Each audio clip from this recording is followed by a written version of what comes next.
Bonjour, nous sommes le dimanche 20 octobre 2024 et le sujet est le Proche-Orient et les ripostes du Hezbollah face à Netanyahou puisque sa maison a été visée en Israël. Il y a quelques mois de ça, c'était le numéro 1 du Hamas qui avait été éliminé en Iran. Puis quelques semaines plus tard, le numéro 1 du Hezbollah. Et il y a 3 jours, c'était le remplaçant du numéro 1 du Hamas qui a été éliminé, Sinwar. Guerre au Proche-Orient. L'Iran confirme que le Hezbollah a attaqué la maison de Netanyahou en Israël. À un moment, il fallait que ça arrive. N'oubliez pas de vous abonner pour plus de news nationales, européennes et internationales sur ce monde merveilleux dans lequel nous vivons. Accusant le Hezbollah d'avoir tenté de l'assassiner, Netanyahou a menacé de faire payer un prix élevé à Téhéran et ses alliés. Bon, c'est déjà pas un peu le cas.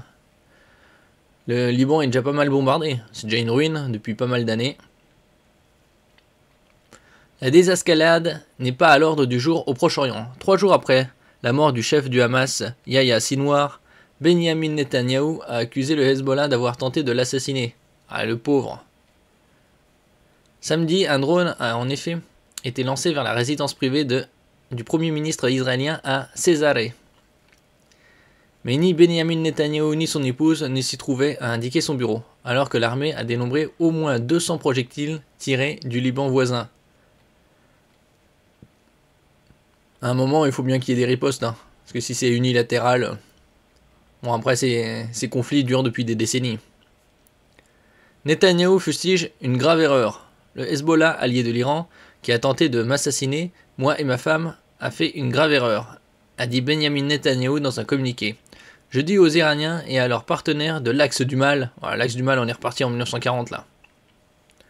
Quiconque essaie de faire du mal aux citoyens d'Israël paiera un prix élevé. Le Hezbollah n'a pas revendiqué le tir de drone, mais la mission iranienne à l'ONU a affirmé que le mouvement libanais était derrière l'attaque. Bon. Chacun ses informations, hein. D'un autre côté, ça va pas venir de nulle part. Ces accusations amplifient les craintes d'une escalade militaire au Moyen-Orient, alors qu'Israël a maintes fois menacé de riposter à une attaque de missiles de l'Iran. Bon, il y en a eu 2, c'était en avril et en septembre. Son ennemi juré le 1er octobre et mène la guerre au Hamas, à Gaza et au Hezbollah au Liban, donc sur plusieurs fronts. Il y a aussi les Houthis qui sont au Yémen, tout au sud de la péninsule arabique, et balancent des missiles de temps en temps. Et réunis en Italie, les ministres de la défense du G7, les 7 premières puissances économiques de la planète, ont appelé l'Iran à s'abstenir de fournir un soutien au Hamas, au Hezbollah, aux Houthis, les rebelles yéménites, et à éviter toute mesure susceptible de déclencher un processus d'escalade incontrôlé. Ah, donc ils sont dans une position de cible et ils riposteront pas. Ouais. Faut arrêter de rêver quand même. Merci pour votre écoute et à la prochaine.